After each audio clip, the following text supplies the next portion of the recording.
बलूचिस्तान में highest number of फैटेलिटीज यानी कि सबसे ज्यादा मौतें सारी पाकिस्तानी प्रोविंस में। पाकिस्तान की 4 प्रोविंस हैं दोस्तों, सिंध, पंजाब, खैबर पख्तूनख्वा और बलूचिस्तान। बलूचिस्तान सबसे खूनी प्रोविंस रहा है।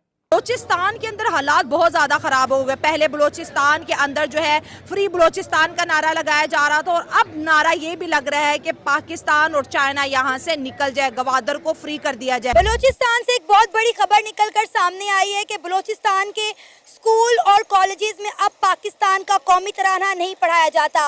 अब पाकिस्तान की तारीखी किताब मुतालिया पाकिस्तान बलूचिस्तान के स्कूल और कॉलेजेस में पढ़ाना बंद कर दी गई है। खास तौर से सिक्योरिटी पर्सनल पे तो उन्होंने हल्ला बोली दिया। खैर बलोचों ने तो जो वर्दी पहनेगा उसको तो निपटाने का उन्होंने कसम खा ली है। स्पेशली टारगेट करा है पाकिस्तानी पंजाबियों को। मौलाना फजल रहमान पंजाब की पार्लियामेंट के अंदर कह रहे हैं कि जनाब बलूचिस्तान में हालात इतने ख़राब हो चुके हैं कि मुतालिया पाकिस्तान पढ़ाना उन्होंने बंद कर दिया अपने बच्चों को। पाकिस्तान का कौमी तराना तक बंद कर दिया, बलूचिस्तान के स्कूलों कॉलेजों में नहीं पढ़ाया जा रहा। वो तो लेकिन सबसे पहले आप बता दो मुतालिया पाकिस्तान में जो है वो सच है। नहीं वो तो सच है, वो तो सच है। हमारा मीडिया इस सब का मलबा हमारे हमसाये मुल्क भारत पर डालता है। हेलो दोस्तों, स्वागत है आपका इंडी पाक न्यूज़ चैनल में। दोस्तों, बलूचिस्तान पूरी तरह से सुलग रहा है और बलूचिस्तान में पाकिस्तान के झंडे और पाकिस्तान का कौमी तराने पर बैन लगा दिया गया है और मुतालिया पाकिस्तान भी वो लोग अभी नहीं पढ़ा रहे। और ये जो बलूचिस्तान में हो रहा है उसके पीछे इंडिया का हाथ है, ये पाकिस्तानी मीडिया बात कर रही था। ये मिलकर ना तो बिल्कुल बिजली तो तकरीबन 10 घंटे 12 घंटे है, लेकिन लोडशेडिंग क्या 15 घंटे। पानी तो छोड़ो, पानी तो बिल्कुल है ही नहीं। पानी बिल्कुल भी नहीं है। पानी बिल्कुल नहीं। और गैस तो छोड़ो, गैस तो बिल्कुल देखा ही नहीं। तो गैस तो बलूचिस्तान से आती है। तो ये वजह है कि वहाँ के इलाकों को नहीं मिल रहे, लेकिन यहाँ पर आ रही है। हाँ, यहाँ तो पंजाब में घर घर गैस है। किधर? हाँ, तो हम लोगों का यही मुतालबा है कि पहले ये जो गैस है, ये जो मादनियात है, पहले उन इलाकों को दे दो, बाद में फिर यहाँ पर दे दो। पाकिस्तानी फोर्सेस को और पाकिस्तानी शहरियों को अटैक कर रहा है बलोच लिबरेशन आर्मी और यूनाइटेड बलोच आर्मी। इनके शहरियों को, फौजी हो सिविलियन हो, डज नॉट मैटर, शहरी तो शहरी होता है। फिर तहरीक तालिबान इनको ठोक रहा है, हाफिज गुल बहादुर ग्रुप इनको मार रहा है, लश्कर इस्लाम इनका कत्ल कर रहा है, इस्लामिक स्टेट फसाद वहां पे कर रहा है और अलग अलग तालिबान के ग्रुप। सर, बलूचिस्तान के स्कूल्स के अंदर मुतालिया पाकिस्तान और पाकिस्तान का नेशनल एंथम पढ़ाना अब बंद कर दिया गया है। ये बात की है मौलाना फजल रहमान ने पाकिस्तान पार्लियामेंट के अंदर खड़े होके। उन्होंने कहा है कि अब वहाँ पे बलूचिस्तान में पाकिस्तान का परचम भी नहीं लहराया जाता। सर, क्या कहेंगे एज अ पाकिस्तानी, हमारे लिए कितनी अफसोसनाक बात है? देखें जी, मेरे हिसाब से तो ये है कि जो कुछ भी हो रहा है बलूचिस्तान में, ये एक सोची समझी साजिश के तहत हो रहा है। इसके पीछे जो है ना, एक तो इंटरनेशनल लॉबी भी इसके अंदर शामिल है। उसके अलावा जो है ना, जिस तरह से आपको पता है हमारी राइवलरी है उसके साथ, भारत के साथ, तो वो भी इसके पीछे पसे पर्दा मुलविस है। इंडिया का भी बड़ा नाम आता है जब बलूचिस्तान का आता है, कहते हैं इंडिया फंडिंग करा रहा है बलूचिस्तान की, इंडिया कश्मीर का बदला लेना चाहता है पाकिस्तान से। नहीं, अभी देखो आप बड़ा हंसे इस बात पे। नहीं, इंडिया को कोई और नहीं मिला, अभी वो उसको फंड कर रहे हैं। नहीं, अभी पाकिस्तान के जो इदारे हैं वो इतने कमजोर हो गए कि वो उन लोगों को नहीं निकाल सकते कि कौन फंडिंग कर रहा है। तो ये इतने कमजोर भी नहीं है पाकिस्तान के इदारे। पाकिस्तान के जो ISI ये मालूम नहीं कर सकते। इंडिया कोई नहीं, अब मतलब वाकई ये बात, अगर इंडिया फंडिंग कर रहा है तो फिर पकड़े जाना चाहिए। तो सबको पता होना चाहिए। अभी देखो कहीं पर धमाका हो जाता है, उसी वक्त मालूम हो जाता है कि इसमें कितने किलो वजन है, कहाँ से आया था और किसने किया था, लेकिन ये पता नहीं लगा सकता कि फंडिंग कहाँ से हो रही। बलोच आजादी की लड़ाई लड़ रहे हैं वहां पे। They are fighting a war for independence. और मुझे लगता है कहीं ना कहीं भारत को यह बात माननी पड़ेगी। 2016 में आई थिंक प्रधानमंत्री मोदी जी ने लाल किले से बोला था कि लोग मुझसे बलूचिस्तान से कॉल करते हैं, बोलते हैं साहब आप कुछ करिए। मुझे लगता है भारत को यह मानना पड़ेगा और भारत को ये जिसको कहते हैं ना, it must give, as far as India is concern, our parliament must pass a resolution supporting independence of Balochistan.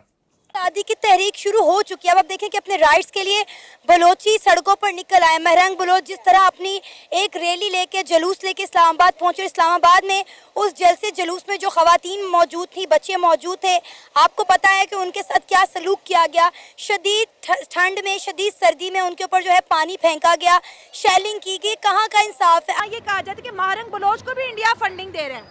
नहीं, नहीं नहीं, ऐसा गलत नहीं है है। ना, गलत है। हाँ अभी नहीं इंडिया को कोई और नहीं मिला मारंग बलोच को फंड करने के लिए। बलूचिस्तान में तो बहुत से बड़े बड़े लोग हैं तो उसको फंड करते हैं यार। मतलब इंडिया किसी और को भी फंड कर नहीं सकता था। हाँ नहीं अच्छा, बलूचिस्तान के लोग वाकई मानते हैं कि इंडिया करवा रहा है ये सब? कौन बलूचिस्तान के लोग? हाँ। नहीं वो कुछ नहीं, वहाँ पर अभी इतना शऊर फैल गया, अभी सबको पता है कौन करवा रहा है, सबको अभी पता है। वो पहले हम लोगों को पता नहीं, वही मुतालिया पाकिस्तान पढ़ रहे थे इसलिए पता नहीं थी, लेकिन अभी हम लोगों ने कुछ और से पढ़ना शुरू कर लिया। बलोच लिबरेशन आर्मी कह रही है ऑपरेशन हेरॉफ के तहत जो मजीद ब्रिगेड थी उनकी, जो उनका मेन एलिट ब्रिगेड है बीएलए की, मजीद ब्रिगेड ने 130 फड़काए। कि बलूचिस्तान में जो कुछ हो रहा है इसके पसे पर्दा जो है वो कहीं ना कहीं इंडिया इन्वॉल्व है। क्या वजह इन सब के जो है वो कांटे ताने बाने इंडिया के साथ क्यों जोड़े जाते हैं? हमारा तलीमी निज़ाम ठप होकर रह गया है। अच्छा। और ये सारा वजह क्या है जी, हमारे करप्ट हुक्मरान है, ठीक है, उनको वो पैसे ले रहे हैं। अभी आप कच्चे के इलाके का आपने नाम सुना होगा, ठीक है, वहाँ पर ये डाकुओं का जी राज है, ठीक है, वहाँ पर आप जा नहीं सकते, आपकी आर्मी नहीं जा सकती, आपकी पुलिस नहीं जा सकती। क्या वजह है? ये जो हमारे हुक्मरान है ना, ये इन्हीं की सारी मिली भगत होती है, ये इन्हीं की वजह से सारा काम चलता है, वरना कोई बंदा आपके कोई ऐसा मुल्क बलूचिस्तान के मुतालबात क्या है? उन्हें उनके बुनियादी राइट्स चाहिए, वही रोटी कपड़ा और मकान जो हमें चाहिए वही उनको चाहिए, अच्छी एजुकेशन चाहिए। और ख़ासकर जो मिसिंग पर्सन्स का एक मसला है वो चाहते हैं कि उनके प्यारे उनके पास लौट आए। देखें, जहाँ तक मिसिंग पर्सनस का ताल्लुक है, ये तो बिल्कुल आपकी बात बजा है। अभी देखिए ना, कौमी तराने की आपने बात की, ये हमारा नेशनल एंथम है। आपको पता है कि ये बलूचिस्तान में कह रहे हैं पढ़ाया नहीं जा रहा। इसका मतलब वो पाकिस्तान का हिस्सा ही नहीं है। सीधी सी बात है। अब वो कह रहे हैं जी हम आज़ाद हैं, वो अच्छी बात है, आज़ाद हो गई है। सिर्फ बलूचिस्तान ये भी कह रहे हैं पाकिस्तान यहाँ से निकल जाओ, चाइना यहाँ से निकल जाओ, गवादर भी खाली करो। अभी बात यही है कि उन्हें पता है कि उनकी वैल्यू क्या है, ठीक है, पाकिस्तान को उनकी वैल्यू को पता है, लेकिन ये उन्हें अलग दूसरे हाथों में बेच रहे हैं। जैसे चाइना कह लें, आप दूसरों को बेच रहे हैं ताकि यार ये तबाह हो जाए। उन्हें अब पता चल कि वो अपनी आज़ादी के लिए खड़े हो गए हैं। इसी तरह हर सूबा मुतहद इकट्ठे हो जाएं और वो पाकिस्तान के हुक्मरानों से बात करें कि यार आपने हमारे लिए आज तक क्या किया, मुझे ये बताएं। आपने देखा है कि ऑन एयर आके उन्होंने हथियार डाले और पाकिस्तान के धारे में शामिल होने की उन्होंने वो तकरीबात हुई, सब कुछ। वो लोग पहाड़ों से उतर के नीचे आए और उन्होंने असला फेंका, सब कुछ किया, लोगों ने तालियां भी बजाई, इसको अप्रिशिएट भी किया।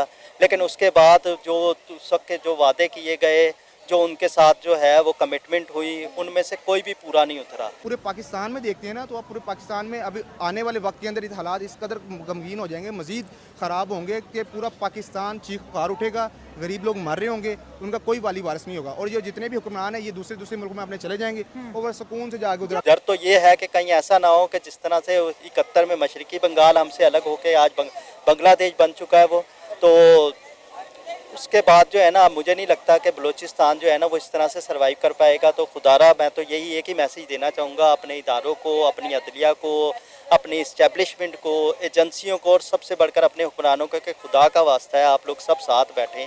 जैसे मारंग बलोच ने बहुत सख्त अल्फाज इस्तेमाल किए, दुनिया को कहा कि अगर आप में थोड़ी सी ह्यूमैनिटी है तो आपको बलूचिस्तान की तरफ देखना पड़ेगा। बलोचों का जिस तरह से जेनोसाइड हो रहा है, हज़ारों बलोचों को मार दिया गया, हज़ारों बलोचों को जो है कहते हैं ना कि फोर्सफुली या घरों से जिस तरह से उठाया गया।